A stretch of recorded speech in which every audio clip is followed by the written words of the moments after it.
व आज ज्यांची जयंती आहे ते राजे उमाजी नाईक यांना देखील मी विनम्र असं अभिवादन करते।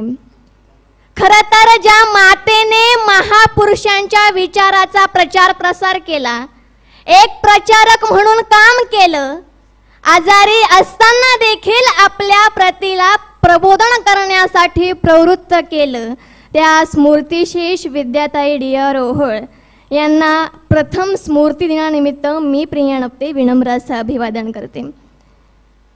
विषयाला अनुसरून आपले मत व्यक्त करण्यापूर्वी मला म्हणावेसे वाटते की बड़े बड़े वादे करने वाले बहुत देखने को मिलेंगे, बड़े बड़े वादे करने वाले बहुत देखने को मिलेंगे, समाज को गुमराह करने वाले बहुत देखने को मिलेंगे,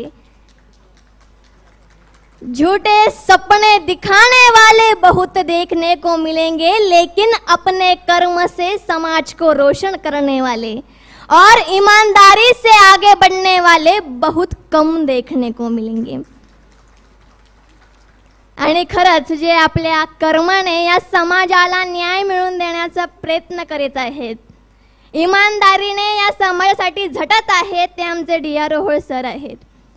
भारतीय कर्मचारी संघ एवं भारतीय स्वाभिमानी संघ या संघटनेच्या माध्यमातून ते आम्हाला न्याय मिळवून देण्याचा प्रयत्न करीत आहेत। खरं तर यांना साथ व सहयोग आपण द्यायलाच हवं। आणि जसं या कार्यक्रमाचं आयोजन केलं, खरं तर संयुक्त राज्य अधिवेशन आहे महाराष्ट्र एवं कर्नाटक यांचं।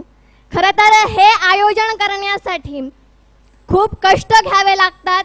त्याचबरोबर मी आयोजन समितीचे देखील मनापासून आभार व्यक्त करते व माझी आपणा सर्वांना विनंती आहे की आयोजन समितीसाठी एकदा जोरदार टाळ्या वाजवाव्यात।